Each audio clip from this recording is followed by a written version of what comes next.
Japan সিরিজের fifth video, পঞ্চম video. তো টোকিওতে ডে 3। তো আমরা ছিলাম ওই ওয়েব হোটেল থেকে সকালবেলা আবার বেরোলাম। তো আজকের দিনে ছিল সেনসোজি টেম্পল, তারপরে ফার্স্ট হাফটা সেনসোজি টেম্পলের পরে সেকেন্ড হাফে আমরা বাসে করে আমরা যাব। আজকে আমরা ট্রান্সফার হচ্ছি এরপরে, যেটা ওই ফুজি কাওয়াগুচির দিকে। তো টোকিওতে আজকে ফার্স্ট হাফটা থাকবো, তো সেকেন্ড হাফে বাসে করে। তো প্রথম হাফটা পুরোপুরি সেনসোজি টেম্পল। তো সেনসোজি টেম্পল আমাদের হোটেল থেকে কিন্তু হাঁটা পথ, একদম সোজা পথ, খুব বেশি না, 1 থেকে 1.5 কিলোমিটারের ভেতরে। সকালবেলা ঠান্ডা ওয়েদার, তো হাঁটতে কোনো অসুবিধা নেই। একদম ফুটপাথ ভালো, পরিষ্কার ফাঁকা ফুটপাথ, এবং 3টে রাস্তা আছে সোজাসুজি। একটা রাস্তার ফুটপাথ, একটা আছে যেটাকে বলে ওই রিভার সাইড, নদীর পাশ থেকে হাঁটা। তো এরকমভাবে আর একটা আছে বাড়ির ভেতর দিয়ে, গলিগুলি ভেতর দিয়ে। তো মোটামুটি আমরা রাস্তার উপরে ফুটপাথ দিয়ে হাঁটাটা নিলাম। তো খুব ভালো ছিল হাঁটাটা সকালের দিকে।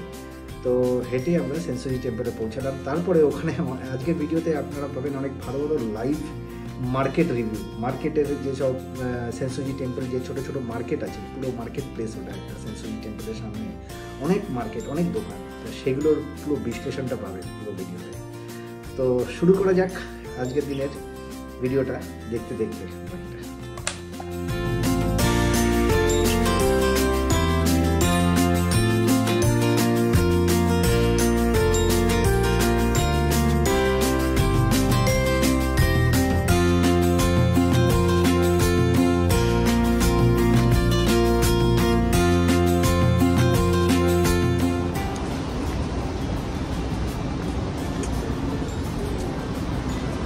কোথায় আমরা যাচ্ছি সেনসোজি টেম্পল। ওকে, একদম হাঁটা পথ হোটেল থেকে। টোকিওর দ্বিতীয় দিন, সেনসোজি টেম্পলের দিকে আমরা যাচ্ছি। আসাকুসার বাসি সামনে হোটেল, হাঁটা পথে সেনসোজি টেম্পল। তারপরে ওখান থেকে আমরা যাব কোন স্টেশন? Shinjuku station. তো আমাদের প্ল্যানটা এরকমই, প্রথম দুদিন টোকিওতে সিটি ট্যুর, তারপরে ফুজি, আমাদের সেখান থেকেই বাস ধরা। ঠিক আছে?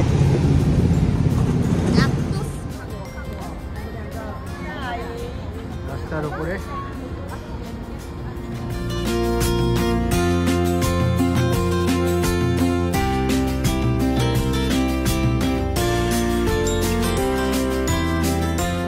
হাঁটতে হাঁটতে আমরা পৌঁছে গেলাম একদম সোজা হাঁটা পথ রেনকোজি টেম্পল সামনে। সরি, এটা হলো সেনসোজি টেম্পল। সরি, ওকে, একটু আধটু ভুল হয়েই থাকে। এবার সামনে থেকে টেম্পল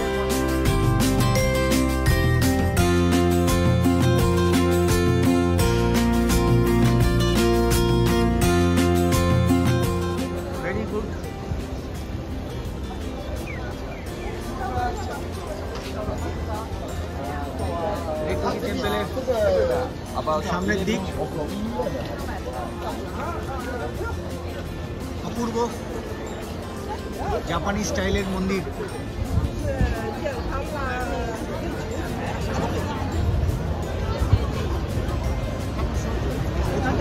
ভিড় সচরাচর খুব কম জায়গায় ভিড়।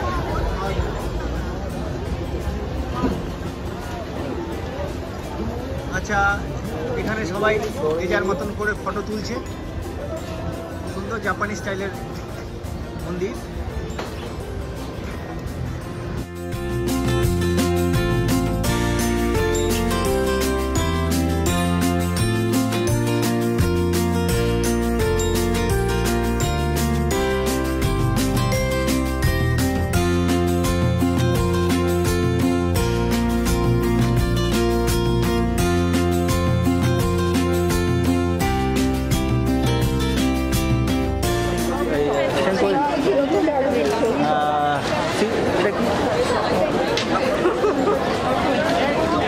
সেনসোজি টেম্পল।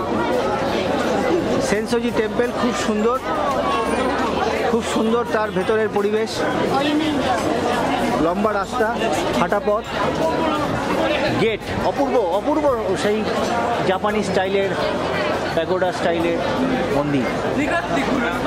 হিন্দু ধর্মে এরা বিশ্বাস।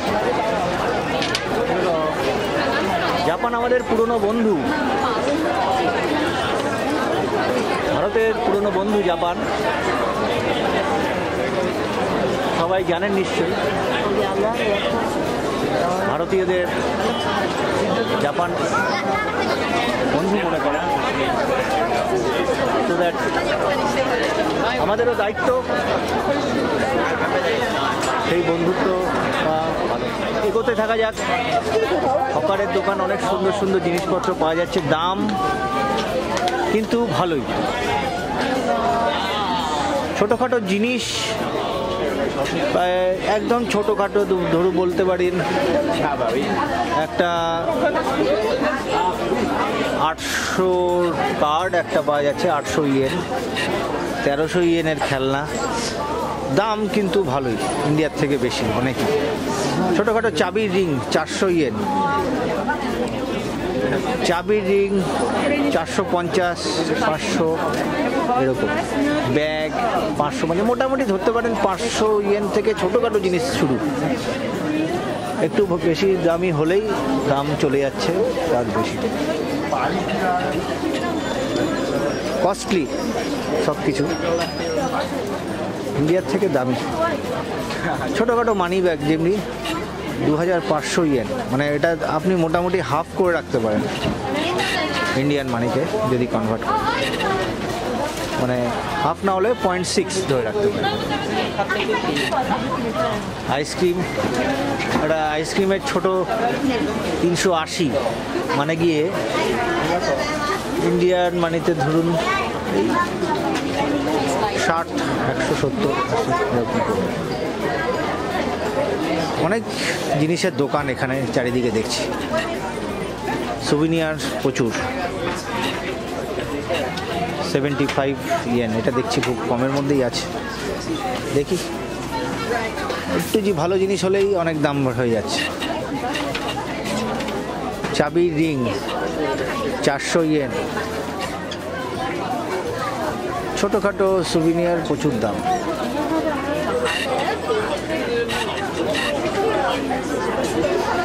খাবার,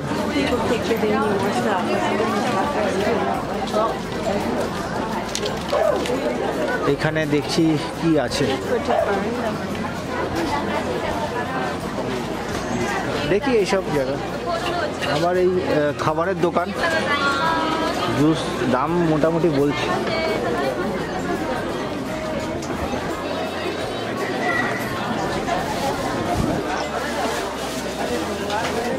আস্তে আস্তে এগোচ্ছি। ছোটোখাটো জিনিসের প্রচুর দাম, সত্যি দামটা বেশি আমাদের থেকে।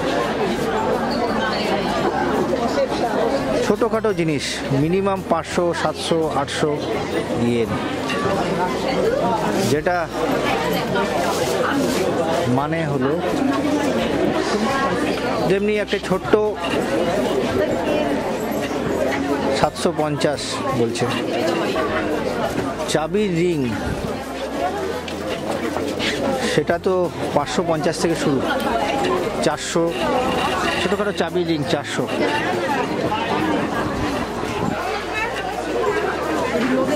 আটশো। ছোটোখাটো ব্যাগ একটুখানি, যেটা আমাদের ওখানে 150-200 টাকার মধ্যে যথেষ্ট ভালো পাওয়া যায়, সেটা এখানে 800। ওই ভাগ করে কম করুন, তাহলেই বুঝতে পারবেন। এগোচ্ছি আস্তে আস্তে। এই যে দেখছেন জামা কাপড়ের দোকান, এটা মোটামুটি জামা কাপড়ের দোকান। এখানে 4000, মানে মোটামুটি একটা কিছু সুস্থ জিনিস একটা কিনতে গেলেই প্রচুর দাম। 4000 বলতে গেলে আমাদের 1800, 1800 না 2200-2300 হবে। একটা জামা গেঞ্জি, নর্মাল গেঞ্জি যেটা আমাদের ওখানে 150 থেকে 200 টাকা দাম হয়, সেটা এখানে 2000-এর কমে পাবেনই না।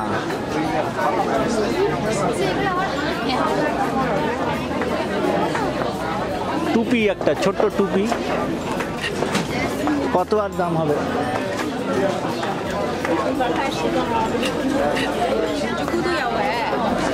খাবার দোকান দেখছি, একটা আইসক্রিম 400 ইয়েন। এখানে 750 থেকে মোটামুটি একটা জিনিস শুরু। প্যানকেক তৈরি হচ্ছে, দাম কত দেখি? একটা প্যানকেকের মধ্যে একটা ইয়ে দিয়ে 380, 400, 380 করে দাম হচ্ছে একটা প্যানকেক। প্যানকেকের মধ্যে কিছু মিষ্টি টাইপের জিনিস দেওয়া হচ্ছে। আইসক্রিমের সফটি আইসক্রিম 400, 500। এটা হলো খাবার দোকান, সুন্দর খাবার দোকান।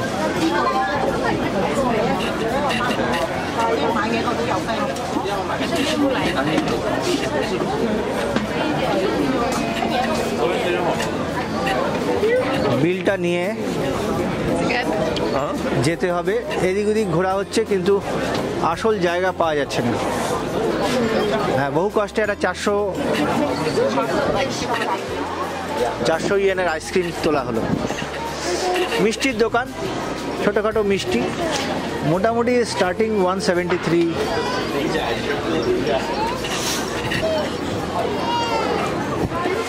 ভেরি গুড আইসক্রিম, 400 ইয়েনের আইসক্রিম। দেখুন, ইন্ডিয়ান মানিতে কনভার্ট করুন। এটা কিন্তু সফটি আইসক্রিম নয়। এই সেনসোজি টেম্পলের ভেতরের দৃশ্য খুব সুন্দর, খুব সুন্দর, অপূর্ব ভাবমূর্তি। প্রচুর দোকান, এত হকারের দোকান এই ফার্স্ট দেখলাম। দুদিন ধরে আছি টোকিওতে, কিন্তু হকারের দোকান, ছোট দোকান যেটা বলে, এই এখানে এসেই দেখছি। নর্মালি বড় বড় শোরুম আর মলের দোকানই বেশি, রাস্তাঘাটে ছোট দোকান খুবই কম। ছোটোখাটো দোকানের সম্ভার প্রচুর, দাম সবকিছু বস্তুর উপরেই লেখা। এটা ছোট্ট জুস টাইপের জিনিস, এটাই দেখছি খুব কমের মধ্যে পাওয়া যাচ্ছে। Very good. তারপরে একটা মুখোশ, বলছে ফটো তুলতে মানার একটা ছবি দেখলাম, তাই জন্য আর তুললাম না। এটা খাবার দোকান, খালি খাবার দোকান, খালি। মোটামুটি পুরোটাই জাপানি স্টাইলে লেখা। All item 650। গুড। নাইফের দোকান দেখি, সুন্দর।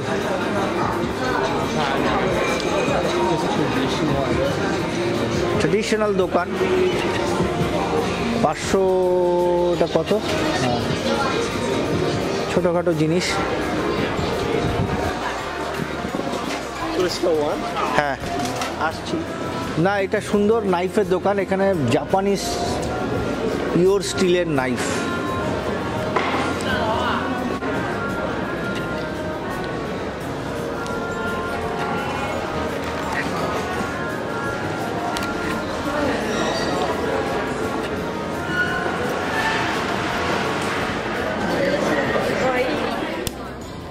দৃশ্য মানে মন্দির প্রাঙ্গণ, খুব বড় মন্দির প্রাঙ্গণ, অনেক মার্কেটের সম্ভার, চারিদিকে মার্কেট এবং এই ভেতরের কারুকার্য। এরা বেশিরভাগই কাঠের জিনিসটা ইউজ করে দেখছি আমি, কাঠের উপরে অনেক কিছু কারুকার্য করা এই মন্দিরে। তো মোটামুটি মন্দিরটা এইভাবেই চলছে। অনেকক্ষণ সময় নিয়ে মন্দিরটা দেখা হচ্ছে, অনেকটা দূর, মানে রাস্তা অনেকটা এরিয়া জুড়ে মন্দিরটা, বিভিন্ন রকম ছবি, জাপানি স্টাইল সব দেখছেন। তো এইভাবেই আমরা অনেকক্ষণ ধরে এই মন্দিরটা দেখলাম, ঘুরলাম।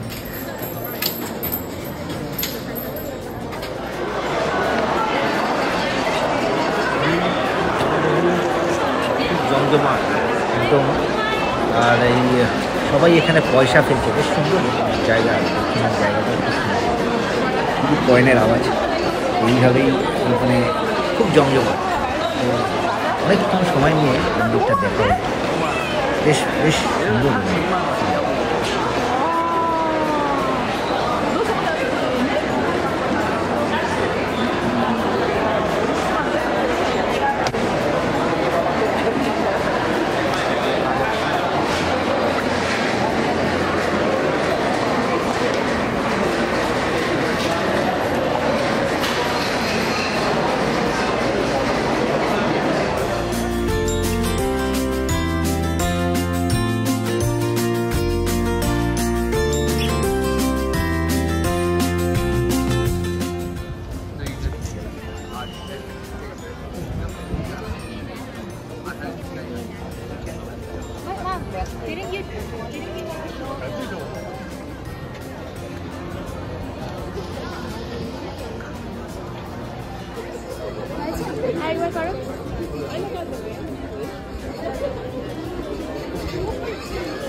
মন্দিরের পেছনের মানে সাইড থেকে একটা রাস্তা আছে এবং ওই রাস্তা দিয়ে আমরা ওই রিভার সাইডের যে রাস্তাটা, ওই রাস্তা দিয়ে আমরা আবার হোটেলে ব্যাক করছি। তো রাস্তার পথেই এই টোকিও স্কাই ট্রি, তারপর ট্রেন, সামনে থেকে ট্রেন, এই নদীর পাশ থেকে খুব সুন্দর বসার জায়গা, পার্ক মতন, বেশ ভালো অপূর্ব জায়গা। মন্দির তো অপূর্ব, মন্দিরের অভিজ্ঞতা খুব অপূর্ব ছিল। তো এইভাবে আমরা এই নদীর পাশ থেকেই আবার হোটেলের দিকে দেখতে আর কি ফিরছি আর কি। তো বেশ সুন্দর।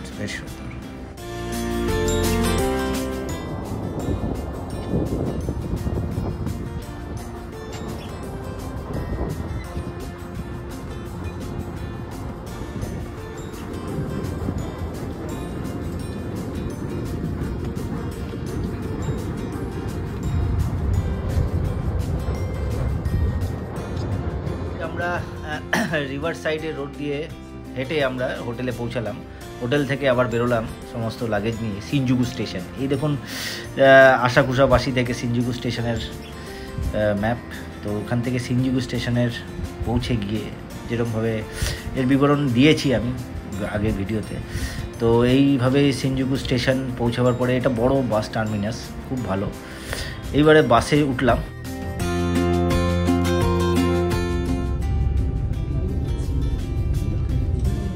বাস স্টেশন থেকে বেরোলাম আমরা ফুজিকাওয়া গুচিকোর জন্য।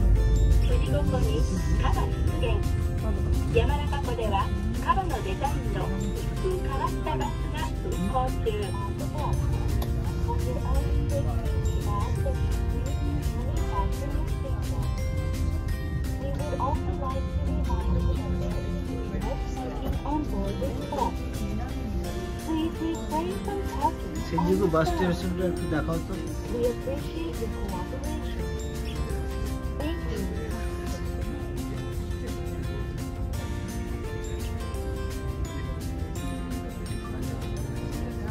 ご乗車ありがとうございます。本日お時給コストコスをご利用いただきまして誠にありがとうございます。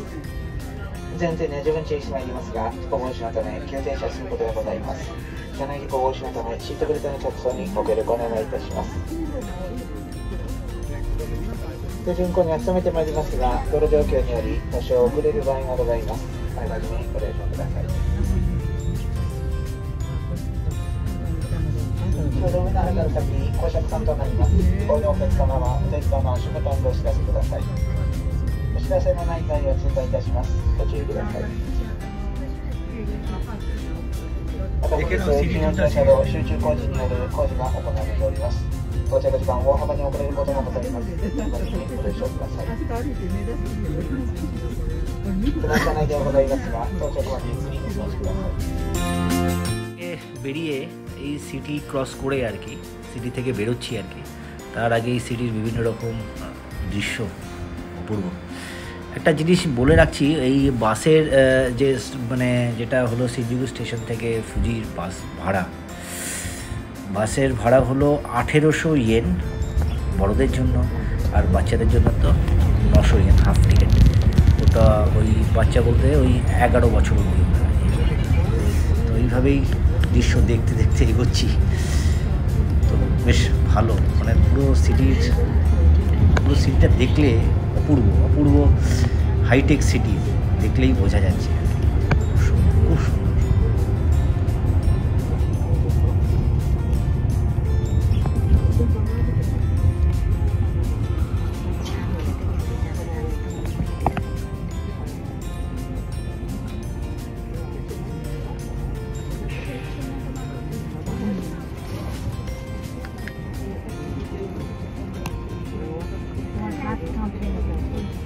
কিন্তু তোমাকে ধরে রাখতে হবে না, কোনটা যাইতে স্ট্রেট।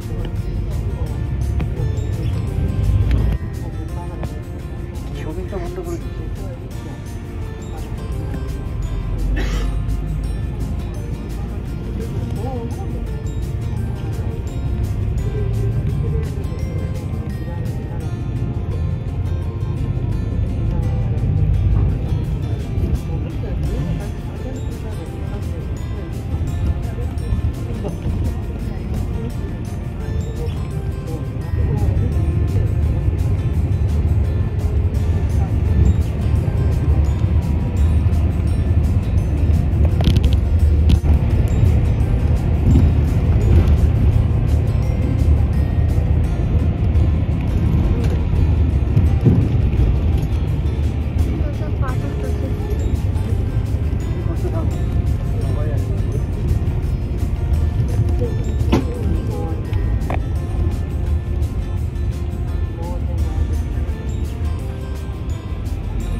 করে বেরোচ্ছি সিটির বাইরে, বেশ বেশ সুন্দর, মানে সিটিটাকে দেখা যাচ্ছে বিকেলের সূর্যের আলোতে, অপূর্ব অপূর্ব।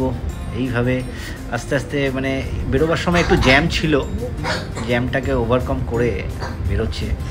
তো এক অপূর্ব অনুভূতি, মানে এক অপূর্ব দৃশ্য। বিকালের দিকে সূর্যের এই বিভিন্ন রঙের বদল এক অপূর্ব অনুভূতি ছিল। তো বিকাল হয়ে গেছিলো আস্তে আস্তে, আমরা মানে ছটার বাসটা ধরেছিলাম আগে, 6টার সময়, 6:10 বাসটা ধরলাম।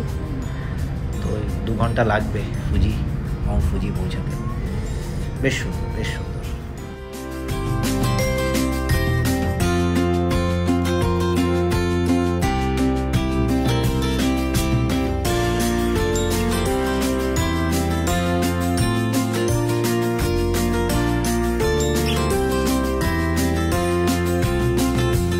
এইভাবে আমাদের থার্ড ডে।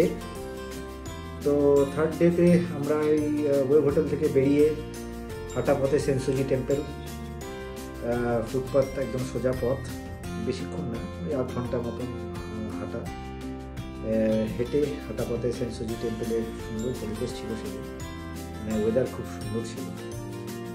বৃষ্টি মানে আগের দিন যদি বৃষ্টির জন্য একটু প্রবলেম হয়েছিল, বাট সেদিনের ওয়েদার একদম সুন্দর, মানে রোদ্দুর ছিল হালকা, প্লাস ঠান্ডা হাওয়া, সব মিলিয়ে খুব ভালো ওয়েদার ছিল।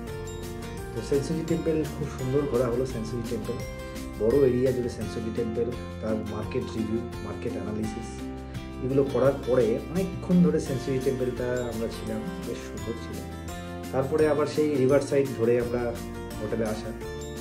হোটেলে এসে মোটামুটি আমাদের মানে এই ধরুন 2টো থেকে 2:30 এর মধ্যে আমরা হোটেল থেকে বেরিয়ে গেলাম আমাদের লাগেজ নিয়ে। তো আমাদের যাওয়ার ছিল Shinjuku bus stop. Shinjuku bus stop যেটা দূরপাল্লার বাসগুলো সিনজুকু বাস স্টপ থেকে ছাড়ে। আসাকুসাবাসী স্টেশন থেকে সিনজুকু বাস স্টপ। তো ট্রেনে উঠলাম, লোকাল ট্রেন। তো বেশিক্ষণ টাইম না, খুব বেশি অল্প সময়ের মধ্যেই পৌঁছে যাবে। একবার সিনজুকু স্টপেজে পৌঁছানোর পরে, সিনজুকু স্টেশনটা বড় স্টেশন, মানে অনেকগুলো এক্সিট। তো সিনজুকুতে পৌঁছানোর পরে সেই প্রপার এক্সিট থেকে বেরোনো, এটা একটা চাপের ব্যাপার। সেক্ষেত্রে আমরা গুগলের হেল্প নিলাম, প্লাস ওখানে মানে যেখানে টিকিটটা দিয়ে মানে টিকিটের যে ভেন্ডিং মেশিনটা আছে যেখান থেকে টিকিটটা পাঞ্চ করে বেরোতে হবে, সেখানে একজন অফিসার, তো ওনাকে জিজ্ঞেস করলে বলে দেন যে কোন দিকটা ওই এক্সপ্রেস বাসগুলো ছাড়ে আর বা কোন এক্সিট দিয়ে বেরোলে এক্সপ্রেস বাস স্টেশনটা পাওয়া যাবে। তো এইভাবে আমরা মোটামুটি একটু জিজ্ঞেস করে তো 3:30-4টে নাগাদ আমরা বেশ একটু মানে ঘুরলাম আর কি। স্টেশনটাও বেশ বড় স্টেশন, অনেক মার্কেটও আছে, অনেক দোকান পায় স্টেশনে, বিশেষ করে স্টেশনগুলোতে প্রচুর দোকান স্টেশনে, মানে এত দোকান, খাওয়ার দোকান, মানে জিনিসপত্রের দোকান, ওইসব রয়েছে। তো সব ঘুরে টুরে আর কি 3:30 নাগাদ আমরা সিনজুকু বাস স্টেশনে রাস্তা ক্রস করে আর কি বাস স্টপে গেলাম। তো ওখানে লিফটে করে ওপরে উঠে বাস টার্মিনাসে টিকিট কাউন্টারে টিকিট কেটে তো মোটামুটি আমরা ওয়েট করলাম। এই ধরুন 1 ঘন্টা মতন ওয়েট করতে হলো। তো টিকিট বসার জায়গা সুন্দর, ব্যবস্থা সব কিছু সুন্দর। টিকিট কাউন্টারের ঠিক সামনেই দরজা, কাচের দরজা, বড় দরজা, তো ওর সামনেই বাসগুলো আসছে এবং এক একটা বাসে করে প্যাসেঞ্জার নেওয়া হচ্ছে, চলে যাচ্ছে। তো ওখান থেকেই দূরের বাসগুলো ছাড়ে আর কি। তো আমরা ওই সময়টুকু টাইমিংটা কাজে লাগালাম। তো আমাদের হোটেল বুকিং তো ছিল না, তো অনলাইনে আমরা 11 টাইম হোটেলটা বুক করে নিলাম। আমাদের হোটেল ফুজিতে আমরা ছিলাম আর কি, রিসোর্ট ইন ফু এই হোটেলটা। তো মোটামুটি 2 থেকে 2.5 ঘন্টার জার্নি ছিল।